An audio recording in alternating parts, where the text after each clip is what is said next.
I woke up to the warmth of his hand on my waist, a touch that shouldn't have been there. Firm, possessive, too intimate for two strangers who were only sharing a bed out of necessity. I stayed still, my heart pounding against my ribs as I pretended to sleep. Lucas's deep breathing behind me suggested he wasn't aware of what he was doing, or maybe he was. My name is Oliver Anderson, I'm 28, and exactly 23 days ago I moved to Seattle. I work as a structural engineer, organized by nature. I came to rebuild my career after a 5-year relationship imploded in Chicago. The irony? I came looking for stability and ended up homeless in less than a month. Subscribe to the channel and leave a like to get access to more stories like this. My temporary apartment, a minimalist space on the 20th floor overlooking the port, was condemned for structural issues. A crack in the foundation, something that, as an engineer, I should have noticed. We had to evacuate immediately, with no idea when we could come back. At that emergency meeting in the lobby, while other residents panicked about finding somewhere to stay, I felt someone tap my shoulder. "You're the new engineer from Miller & Associates, right? I always see you leaving early with blueprints under your arm." It was Lucas Mercer. Apartment 2007, exactly 4 doors down from mine. 31 years old, with perpetually disheveled dark hair, a short beard, and an easy smile. We crossed paths in the elevator a few times a week, but it was always just polite nods. "I have a second apartment in Ballard, more spacious. If you need a place," Lucas offered, not finishing the sentence, leaving an invitation hanging in the air. I thanked him but declined. I preferred hotels, neutral spaces, impersonal. 3 days later, with my bank account bleeding from the cost of the hotel, and with no prospect of going back to the building, I swallowed my pride and called Lucas. "Is the invitation still open?" His apartment was in an old converted warehouse, with floor-to-ceiling windows and a view of the marina. The smell of coffee and wood filled the air. Everything there had personality, from the bookshelves to the ship models that hinted at his career as a naval architect. About the accommodation, Lucas scratched the back of his neck, embarrassed. "The guest room is under renovation. I only have my bed. I can sleep on the sofa." "For 3 weeks? Your back will sue me." He laughed. "My bed is king size. There's room for 2 adults to sleep without even bumping into each other. We're professionals. We can handle this civilly." Civilly. The word echoed in my mind as I placed my suitcase in the corner of his room. In the first few nights, we kept the promised distance. An invisible line divided the mattress, me on the right, him on the left. We slept facing away from each other, like 2 islands in the same ocean. During the day, living together turned out surprisingly well. Lucas worked from home, bent over boat designs, while I went out to the office. At night, we cooked together, him improvising with spices I could barely pronounce, me following recipes exactly. "Do you even measure the salt?" Lucas asked one night, watching me with a measuring spoon in hand. "I prefer precision over surprises," I replied without looking up. Sometimes the best things in life are exactly the surprises. Our routine gained an unexpected synchronicity. He knew when I needed silence after a hard day at work. I learned to lower the volume of my alarm clock so I wouldn't wake him too early. It was during the 3rd week that things changed. I woke up with back pain after hours of reviewing port expansion plans. Lucas, noticing my discomfort, insisted on giving me a massage. "Trust me, I have practice. My sister is a physical therapist." I hesitated, but the pain won out. I lay on the bed, on my stomach, feeling his fingers press on specific points along my back. Relief came immediately, but it brought with it a different kind of tension, a sharp awareness of the spots where our skin touched. "Better?" he whispered, his fingers still at the base of my spine. I nodded, too uncertain to speak. That night, the invisible line on the bed felt as if it had shrunk. Even as I fell asleep, I could still feel the ghost of his touch on my skin. The next morning, I received a call from Chicago. My ex announced his engagement, as if I needed to approve him moving on. The wound I thought had healed bled again. At dinner, Lucas noticed my silence. "Rough day? Tough memories," I corrected while pouring wine for both of us. "And you? You never talk about past relationships." He fixed his gaze on the red liquid swirling in his glass. "There was someone, Dylan. We broke up 8 months ago, but he still thinks we have unfinished business." That conversation opened a door between us. We talked until late, about lost loves and dashed expectations, about the fear of trusting again. When we went to bed, the invisible line on the mattress felt more like a suggestion than a rule. That was the night I woke up with his hand on my waist. Lucas's hand on my waist was not accidental. I noticed when his fingers moved slightly, a subtle caress that sent a shiver down my spine. I continued pretending to sleep, torn between the urge to move away and the curiosity about what would happen if I stayed still. "I know you're awake," Lucas whispered, his voice rough with sleep, so close that I felt his warm breath on my neck. "Your breathing has changed." I opened my eyes and stared at the wall in the room, lit only by the bluish glow of the city shining through the windows. I did not turn around. "Sorry," he continued, withdrawing his hand. "I didn't mean to. Or maybe I did. I can't tell anymore." The silence that followed was heavy with unsaid possibilities. The digital clock on the nightstand read 3:27 in the morning. The city was asleep, while something between us was waking up. 27 days, I finally said. "What? I've been here for 27 days. In 3 days, I can go back to my apartment." Lucas sighed. "Is that what you want?" I turned slowly, meeting his gaze in the darkness. His eyes reflected the city's light, intense and vulnerable at the same time. "What I want has rarely mattered in my choices," I confessed. "I always took the most logical, safest path." "And what would be the logical path now?" he asked, his voice barely above a whisper. Instead of answering, I raised my hand to his face, my fingers tracing the line of his jaw, feeling the texture of his stubble. It was the first time I had deliberately touched him, without the excuse of everyday life. Lucas closed his eyes at my touch, as if savoring every sensation. When he opened them again, there was a certainty in his gaze that I lacked. "Can I?" he asked, leaning toward me. I nodded almost imperceptibly. The first touch of his lips on mine was hesitant, as if he was testing the reality of the moment. I reciprocated with the same care, both of us navigating unfamiliar waters. The second kiss swept away all hesitation. His fingers tangled in my hair, pulling me closer. I responded with an urgency I never knew I had, years of restraint giving way to a flood of sensations. Lucas pulled me closer, my hands finding support on his chest. Through the thin fabric of his t-shirt, I could feel his heart racing, mirroring my own. His hands slid down my back, exploring territories I'd never mapped out before. "Wait," I murmured against his lips, breathless. "This changes everything." He smiled in the dark. "Some things are meant to change."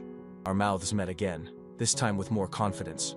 His hands moved under my t-shirt, his fingers tracing patterns on my skin that sent waves of heat through my body. I returned the favor, exploring the line of his shoulders, the texture of his skin, each touch a new discovery. "Can I?" he asked again, his fingers playing with the hem of my t-shirt. In response, I moved just enough to pull it off myself, exposing me to the soft light. I watched his eyes wander over my torso with an intensity that made me blush. He followed my example, revealing a body marked by a tattoo of waves that stretched from his shoulder to the middle of his back. "You're beautiful," he whispered, as if sharing a precious secret with me. I lowered my body over his, the feel of skin on skin awakening something primitive in me. His lips found my neck, placing kisses that alternated between soft and intense. I closed my eyes, letting myself be carried away by the rising tide of sensations. Our hands explored, discovered, and learned. Territories that had once been separated by an invisible line now merged, creating a new geography of intimacy. Lucas seemed to know exactly where to touch, as if he had studied a secret map of my body. When his fingers moved down my abdomen and reached the elastic of my pajama pants, he paused, searching for confirmation in my eyes. "Are you sure?" he asked, his voice deep with restrained desire. "Absolutely," I answered, surprising even myself with the firmness in my voice. His hands slid under the fabric, prompting an involuntary moan that escaped my lips. He smiled, satisfied with my reaction, and intensified his touch. I lost myself in the sensations as our clothes found their way to the floor, the final barrier between us removed. Lucas reversed our positions with a fluid motion, his body now on top of mine. I felt his weight, both comforting and exciting at the same time. His lips traced a path along my chest, moving lower and lower, while his hands gripped my hips firmly. "Lucas," I murmured, my voice almost unrecognizable to my own ears. He looked up with a teasing smile. "Yes, engineer?" "Stop teasing," I pleaded, my hands in his hair. "I thought you liked precision," he replied, placing a kiss on the inside of my thigh. "Exact calculations." "Now I'd rather go with improvisation," I managed to say before his attention stole my ability to form coherent thoughts. What followed was an instinctive dance between our bodies. Lucas led with confidence, Though I sometimes saw vulnerability in his eyes when we were completely connected, I surrendered to him without reservation, discovering parts of myself I never knew existed. We moved in harmony, as if we'd been rehearsing this moment for weeks, rather than just dreaming about it. My hands gripped his shoulders, feeling his muscles contract under my touch. His lips never left mine for very long, coming back like an anchor in a storm of sensations. When we reached the climax of our connection, it felt as if something fundamental inside me was breaking apart, a barrier I had built over many years. I called his name repeatedly, as if in prayer or confession. He responded by holding me tighter, whispering words of admiration against my skin. Afterwards, we stayed tangled together, breathless and in awe. The invisible line on the bed had not only disappeared, the bed itself seemed to have transformed into another place, a sanctuary of our creation. "Are you okay?" Lucas finally asked, gently stroking my face. I nodded, unable to articulate the depth of what I felt. Instead, I snuggled closer to him, my head resting on his chest while I listened to his heart slowly return to a normal rhythm. "That was..." I began, at a loss for the right words. "Unexpected," he suggested. "Inevitable," I corrected, surprising both of us. Lucas smiled and pressed a kiss to my forehead. "Ever since the first night when you slept stiffly on your side, like crossing the middle line would mean falling off a cliff. That's exactly how I felt," I admitted, terrified of the possibility. "And now? Now I wonder why it took so long." We fell asleep like that, bodies intertwined, the idea of my side and your side completely forgotten. For the first time since I arrived in Seattle, I felt at home. The sunrise found me awake, watching Lucas's sleeping face. His features relaxed in sleep, vulnerable yet confident. I memorized every detail, the curve of his lips, the shadow of his eyelashes against his cheeks, the exact spot where his beard began to darken his jaw. My phone buzzed on the nightstand, an email from the building management. The repairs had been completed ahead of schedule. My apartment would be available in 3 days. News that would have made me happy weeks ago now tightened my chest. I carefully slid out of the bed, trying not to wake Lucas. In the kitchen, I made coffee while watching the sunrise over the marina through the large windows. The boats rocked gently in the water, anchored yet ready to set sail at any moment. How I felt. "Good morning."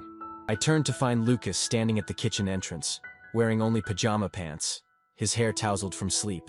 There was something different in his look, a mix of satisfaction and uncertainty.